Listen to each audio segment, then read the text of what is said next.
Habang may buhok or may tumutubong buhok, may pag-asa. Yan na lang ang nasabi ko sa ating client for today's video, mga sis. Habang kinikwento nga ni client yung nangyari sa hair niya nung last reband niya, talagang mixed emotion yung nararamdaman ko dyan, mga sis. Nanghihinayang, naawa at naiinis sa nagreband sa kanyang buhok. According sa ating client, 2 araw nga daw itong nireband yung buhok niya. Unang araw ay nireband, then sumunod na araw ay kinulayan ng kanyang buhok. At base nga sa kwento ng ating client, nakaramdam siya ng hapdi habang nakababad ang rebanding cream 1 sa buhok niya. Mas lalong nagpahapdi nito nung kinulayan na yung kanyang buhok. At pagkatapos siyang i-reband, doon lang niya napansin na nagkaroon pala siya ng mga puknat at putol-putol na buhok. Feeling ko na isagad sa anit yung pagkaka-apply ng rebanding cream 1 na kung saan yun ang naging dahilan upang magkaroon siya ng puknat at putol-putol na buhok. At habang lumilipas nga raw ang araw, mga sis, napapansin ng ating client na ang dami-daming napuputol sa kanyang buhok na kung saan halos muntik na siyang makalbo. So kung papansinin natin maigi ang kanyang buhok, mga sis, yung may part na may kulay, yun yung kanyang last reband niya.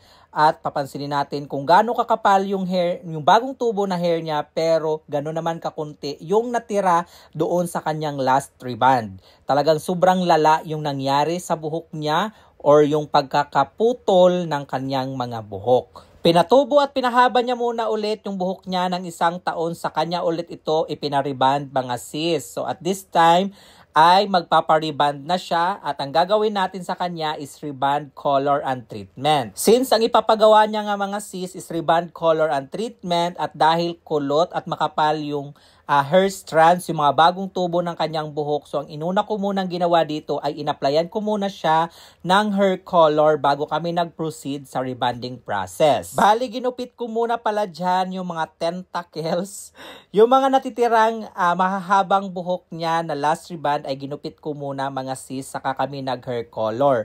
So after ma-process nitong hair color, mga sis, binanlawan namin, shinampo, then after that, nag-apply or nag-proceed naman ako sa application ng rebanding cream number 1 at nag-focus lang ako sa application ng ating rebanding cream 1 doon sa kanyang mga bagong tubo lang. Meron pa kasing natirang mga kukonte na dating rebanded hair niya, so hindi ko muna isinabay yon. After naman ma-process ang nauna nating inaplayan ng rebanding cream 1, nagre-checking tayo, then re-application na rin at sinabay na natin inaplayan yung dating natitirang rebanded hair niya na kapiranggot. So after ma-process, binanlawan natin ang ating rebanding cream 1 and blow dry. So ito na yung naging result after natin siyang ma-blow dry. So kung mapapansin nyo, nag-straight siya dyan dahil binanat ko yan ng roller brush kasi nga maikli yung kanyang buhok or yung mga tubo para hindi tayo mahirapang mag-plancha. So binanat ko muna siya ng roller brush, then plinan siya. So ito naman yung naging result ng kanyang hair after namin siyang ma-plancha. Medyo humaba-haba na ng konti yung kanyang buhok dyan.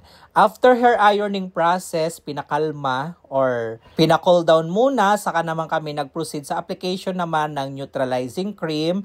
Pre-process, binabad. After nitong neutralizing cream ay binadlawan natin. Then nag-proceed naman tayo sa pag-apply naman ng kanyang treatment. Bali, yung treatment na ginamit namin dito is Eucollagen treatment. Pre-process lang din itong Eucollagen treatment, saka naman natin siya pinabanlawan. After mabanlawan ang Eucollagen treatment, nag-apply naman tayo ng keratin treatment, then pre-process, blow dry, then nag-proceed tayo sa final touch. Ito na yung naging outcome sa ginawa nating reband sa kanya. So as you can see, straight na siya dyan.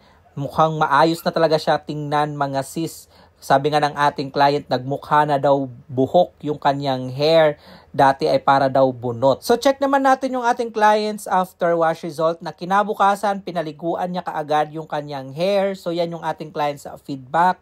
At ito naman yung video ng kanyang hair after nga niyang maliguan. So far, so good naman yung naging outcome. Even after wash, straight pa rin naman siya. Though merong mga tikwas doon sa mga ends ng kanyang hair. That's normal dahil nga yan yung mga dating reband pa niya na nasira.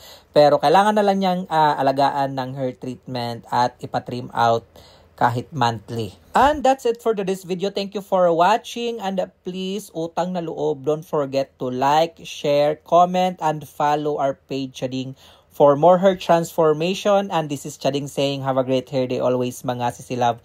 Until our next video. Bye!